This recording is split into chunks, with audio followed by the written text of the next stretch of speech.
Friction, friction क्या होता है? Friction it is a force that slows down moving object और prevents stationary objects from moving. यानी अगर आपकी कोई ये ऑब्जेक्ट है, ये ऑब्जेक्ट अगर इस डायरेक्शन में मूव कर रही है तो जो फ्रिक्शन होता है वो हमेशा ऑपोजिट डायरेक्शन में लगता है, और जो भी बॉडी मूव कर रही होती है उस बॉडी को मूव करने देने में वो रुकावट उत्पन्न करता है। उसे हम क्या कहते हैं? फ्रिक्शन बोलते हैं। तो फ्रिक्शन एक ऐसा फोर्स है जो आपको कहीं से भी, जो भी ऑब्जेक्ट आपकी मूव कर रही है, अगर वो मूव कर रही है तो उसे रोक देगा। अगर वो कहीं पर टिकी हुई है और उसे मूव करना है तो वो उसको आराम से मूव नहीं होने देगा। ठीक है, अगर यानी अगर कोई ऑब्जेक्ट जो है वो रुकी हुई है तो उसे रुके रहने में कौन हेल्प करेगा? हमारा फ्रिक्शन हमारी हेल्प करेगा। Smoother a surface is the lesser will be the friction on it. जितना सरफेस स्मूथ होगा यानी चिकना होगा उतना आपका फ्रिक्शन कम होगा। जितना फ्रिक्शन कम होगा उतना हमें किसी जगह पर होल्ड किए रहना या कहीं पर टिके रहना उतना ही हमारे लिए मुश्किल होगा। सिंपल सी बात, अगर कोई चिकना सा सरफेस है, चिकने सरफेस का मतलब है कि वहां पर फ्रिक्शन बहुत कम है, और अगर फ्रिक्शन कम है तो वहां पर हम आराम से खड़े या चल नहीं सकते। ना हम खड़े हो सकते ज्यादा देर तक और ना हम चल सकते। अगर कोई बहुत चिकना सा सरफेस होता है तो जैसे मॉल वगैरह आप जाते हो, वहां पर टाइल्स लगी होती है सारे में, तो आपको ये डर लगता है कि हम ज्यादा जल्दी भागेंगे तो हम यहाँ पर फिसल सकते हैं। तो क्यों फिसल सकते हैं? क्योंकि वहां का जो सरफेस होता है नीचे का वो कैसा होता है? बिल्कुल चिकना होता है। तो जितना चिकना सरफेस होगा फ्रिक्शन उतना कम होगा, और फ्रिक्शन जितना कम होगा उतना हमें चलने में दिक्कत होगी, मतलब हम एकदम से फिसल जाएंगे। नेक्स्ट है फ्रिक्शन इन डेली लाइफ। हम डेली लाइफ में कहाँ कहाँ फ्रिक्शन महसूस करते हैं और फ्रिक्शन के क्या फायदे होते हैं, फ्रिक्शन के क्या नुकसान होते हैं। पहला दिया, it would be impossible for us to walk without friction. अगर फ्रिक्शन नहीं होता तो हम एक जगह पर खड़े ही नहीं हो पाते, तो चलना तो बहुत दूर की बात है। हम हमेशा मूव करते रहते, इधर से उधर उड़ते रहते अगर फ्रिक्शन नहीं होता तो। ठीक है, तो फ्रिक्शन किस लिए अच्छा है? इसका फायदा यह है कि फ्रिक्शन की वजह से हम चल पा रहे हैं। दूसरा फायदा इसका, cars and buses are able to move safely on road because of friction. ये आपकी सड़क है, ये इसके ऊपर कार है, तो कार के जो पहिए होते हैं और जो सरफेस होती है, रोड होती है, उनके बीच में फ्रिक्शन लगता है, और उस फ्रिक्शन की वजह से ही सड़क पर गाड़ी जो है वो चल पाती है। किसी दिन आपने देखा होगा, अगर बारिश हो जाती है तो आप कहते हो गाड़ी स्किड कर गई। ठीक है, आपकी जो टू व्हीलर्स होते हैं, फोर व्हीलर तो नहीं हो पाते, बट फोर व्हीलर में भी क्या होता है, जब आप ब्रेक लगाते हो तो थोड़ी देर में जाकर ब्रेक लगता है। ठीक, क्यों? उसका एहसास इतनी देर में क्यों होता है? Just because of friction. क्योंकि जब पानी बरस जाता है तो आपकी गाड़ी के टायर और सड़क के बीच में फ्रिक्शन कम हो गया, क्योंकि वहां पर पानी आ गया जिसने सरफेस को चिकना कर दिया। जितना सरफेस चिकना होगा फ्रिक्शन उतना ही कम होगा। क्लियर इतना? नेक्स्ट देखो आगे, breaks on cycle work because of friction. आप साइकिल चलाते हो, साइकिल चलाते चलाते आपने ब्रेक दबा दिए। ब्रेक दबाने से क्या होता है, आपका जो टायर होता है, आपने कभी ब्रेक देखा है किस तरीके से होता है? अगर ये आपका टायर है तो इसके ऊपर इस तरीके से ऐसे लगा होता है ये ब्रेक। जैसे ही आप ब्रेक दबाते हो तो ये वाला जो पोर्शन होता है ये इस पहिए के ऊपर बिल्कुल चिपक जाता है। ठीक है, बिल्कुल चिपक जाएगा तो ये इसको मूव करने में दिक्कत करेगा। मूव करने में दिक्कत करेगा तो आपकी साइकिल क्या हो जाएगी? रुक जाएगी। और मूव करने में दिक्कत क्यों करेगा? दोनों चीज बिल्कुल चिपक गई आप में, तो फ्रिक्शन बहुत ज्यादा हो गया। फ्रिक्शन ज्यादा हो गया तो फ्रिक्शन क्या करता है?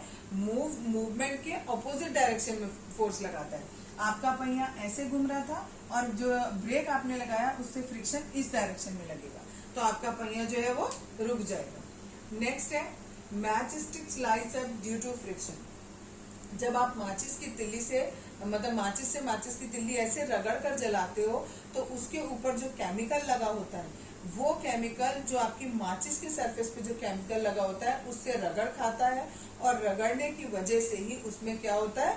आग जलती है। तो वो भी किसकी वजह से होता है? फ्रिक्शन की वजह से होता है। एक और एग्जाम्पल दिया है, you would be able to write due to friction. आप लिख पाते हो, कॉपी पे लिख पाते हो, बिकॉज कॉपी के जो पेन का निब है उसमें और कागज के बीच में फ्रिक्शन लगा होता है। अगर वो फ्रिक्शन नहीं होगा तो वो पेन आपका कागज पर टिकेगा ही नहीं, फिसलता ही रहेगा। कभी आपने कोई बहुत ही चिकना सरफेस हो, ठीक, जैसे कोई प्लास्टिक का डब्बा हो, उसके ऊपर अगर आप पेन से लिखना चाहो तो वो लिख नहीं पाते, बिकॉज वो थोड़ा चिकना होता है, ठीक है, और आपका हाथ एकदम से फिसल जाएगा। अब इसके डिसएडवांटेजेस क्या क्या होते हैं फ्रिक्शन। वेस्टेज ऑफ एनर्जी, आपकी एनर्जी बहुत सारी वेस्ट होती है। कैसे वेस्ट होती है, ठीक है, एनर्जी आपकी ऐसे वेस्ट होती है इसमें, जब आपकी सपोज करो कोई एक ऑब्जेक्ट है, वो चल रही थी, बहुत तेजी से चल रही थी, और आपने उसमें ब्रेक लगा दिया, फ्रिक्शन लगा, फ्रिक्शन की वजह से जो ऑब्जेक्ट है वो रुक गई, तो जिस एनर्जी से वो ऑब्जेक्ट चल रही थी वो एनर्जी आपकी बेकार चली गई, तो वेस्टेज ऑफ एनर्जी हो जाती है इसमें। दूसरा, wear out the rubbing surface, cycle के या कार के या बस के पहिए होते हैं, उन पहियों में ग्रूव्स लगे होते हैं, ठीक है, ग्रूव माने कुछ अलग अलग तरीके के पैटर्न बने होते हैं, ठीक, जैसे आप देखोगे आपके जो चप्पल जूते होते हैं उनमें भी पीछे कोई ना कोई डिजाइन या कोई ना कोई पैटर्न होता है, ठीक है, तो वो पैटर्न क्यों होता है, उस पैटर्न की वजह से फ्रिक्शन बहुत ज्यादा बढ़ जाता है। फ्रिक्शन बढ़ जाता है तो आप आसानी से चल पाते हो, लेकिन जब आपकी ये साइकिल कंटिन्यूअसली सड़क पर चलती रहती है तो फ्रिक्शन की वजह से जो उस पर वो पैटर्न बना हुआ है वो खत्म हो जाता है, धीरे धीरे करके पूरा टायर जो है वो बिल्कुल प्लेन बन जाएगा। ऐसे ही आपकी चप्पल होती है, जब आप नई नई चप्पल लेके आते हो या जूता लेके आते हो, पीछे उसमें डिजाइन बहुत अच्छे से दिखाई देगा, लेकिन कुछ समय तक यूज करने के बाद पीछे का सरफेस बिल्कुल प्लेन हो जाएगा, ठीक है। तो फ्रिक्शन की वजह से ये होता है कि फ्रिक्शन की वजह से जो आपका सरफेस है वो बिल्कुल कैसा हो जाता है, प्लेन हो जाता है, घिस घिस कर। नेक्स्ट है जनरेट एनर्जी, जब भी फ्रिक्शन लगता है तो हमेशा एनर्जी जनरेट होती है, और वो एनर्जी हमारी क्या होता है, अगर बहुत ज्यादा फ्रिक्शन हो गया, कभी कभी आपने ऐसा सुना होगा कि एक टायर है, मतलब वो चलते चलते चलते चलते वो ब्लास्ट हो गया, ठीक है, फट जाते हैं टायर, तो वो क्यों फट जाते हैं, वो इस फ्रिक्शन की वजह से, यस, वो इस फ्रिक्शन की वजह से ही फट जाते हैं, ठीक है। तो क्या होता है कि भाई कंटिन्यूअसली वो टायर चलता जा रहा है, पहले तो उसके क्या होंगे, जो उस पर पैटर्न बना हुआ है वो धीरे धीरे करके वो घिसेगा, जब वो भी पूरा घिस जाएगा तो धीरे धीरे करके वो जो ट्यूब, जिस मटेरियल का, रबर का वो टायर बना हुआ है, धीरे धीरे करके वो घिसेगा और वो फट जाएगा, ठीक है, due to this generated heat, इस जनरेटेड हीट की वजह से, ठीक है। आगे है मिनिमाइजिंग फ्रिक्शन।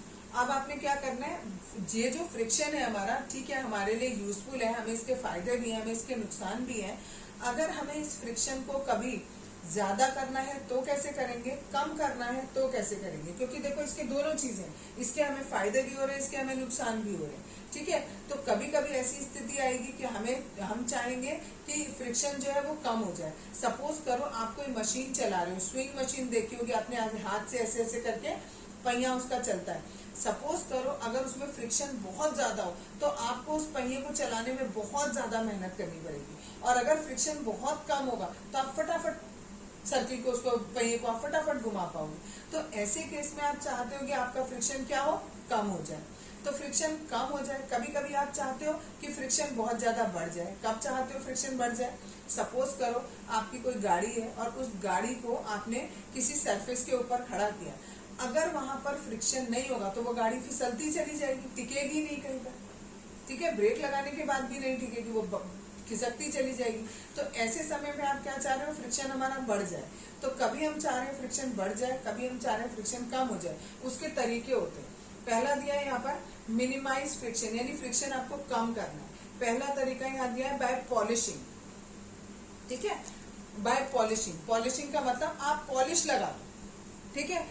पॉलिश क्या होती है, बिल्कुल चिकनी होती है, ठीक, आपका जूता होता है, जूते पे आप पॉलिश लगाते हो, फटाफट ब्रश कैसे फटाफट मूव करने लगता है, और जब तक आप उस पर पॉलिश नहीं लगाते वो आसानी से ब्रश मूव नहीं करता है। तो सरफेस पॉलिश लगाने से क्या हो जाता है, चिकना हो जाता है, ठीक।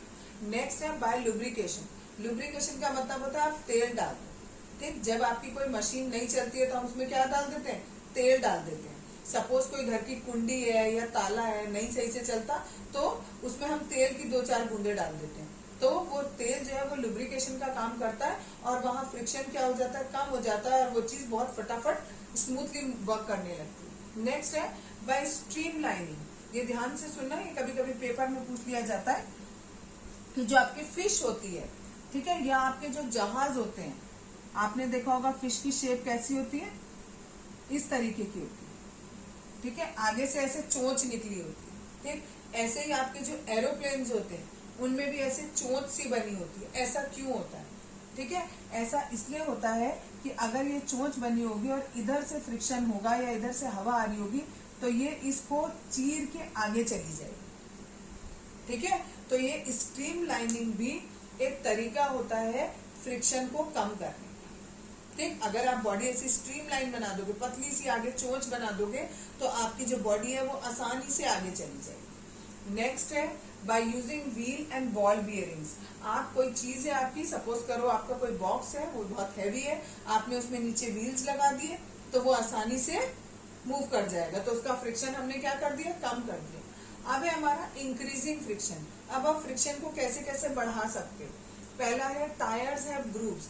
मैंने अभी बताया था जो टायर होते हैं, जो जूते होते हैं, चप्पल होते हैं, उनके नीचे एक पैटर्न बना होता है, उनको ग्रूव्स बोला जाता है, ठीक है।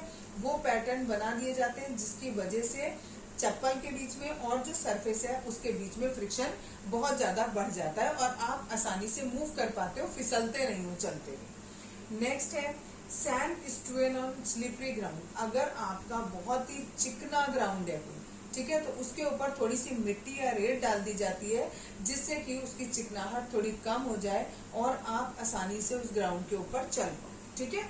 नेक्स्ट है spikes on sole of player shoes. बहुत सारे प्लेयर के आपने शूज देखे होंगे, उनके जो शूज होते हैं इस तरीके के, अगर आपने शूज हैं तो उनमें नीचे बहुत ऐसे तीखे तीखे ग्रूव्स होते हैं, बिल्कुल, ठीक है, बिल्कुल कांटे जैसे लगे होते हैं, स्पाइक्स जिसे आप बोलते हो। एथलीट्स के शूज में ज्यादातर ये पाए जाते हैं। इसकी वजह से क्या होता है, आपका जो फ्रिक्शन है वो इंक्रीज हो जाता है और जब वो एथलीट दौड़ता है तो क्या होता है, वो फिसलता नहीं है जमीन पर, वो फटाफट दौड़ लेगा बट वो फिसलेगा नहीं जमीन पर। नेक्स्ट है gymnastics apply a coarse substance on their hand to improve grip. जो जिम्नास्टिक्स होते हैं, आपने देखा होगा जिम्नास्टिक क्या करते हैं, इस तरीके के जो जिम्नास्टिक्स होते हैं, इस तरीके के दो पिलर्स होते हैं, ठीक है, और इन पिलर्स को पकड़कर वो बहुत सारी एक्टिविटीज करते हैं, ठीक। तो अगर वो बेयर हैंड जिसके ऊपर मूव करेंगे या कोई एक्टिविटी करेंगे तो उनकी ग्रिप छूटने के बहुत ज्यादा चांसेस हैं। तो वो एक कोर्स मटेरियल अपने हाथों पर मल लेते हैं, खुरदरा सा कोई सब्सटेंस मल लेते हैं जिसकी वजह से उनकी ग्रिप बहुत अच्छी हो जाती है, ठीक है, और वो फिसल नहीं पाते हैं। तो ये सारे तरीके हैं इसको फ्रिक्शन को इंक्रीज करने के, ठीक है।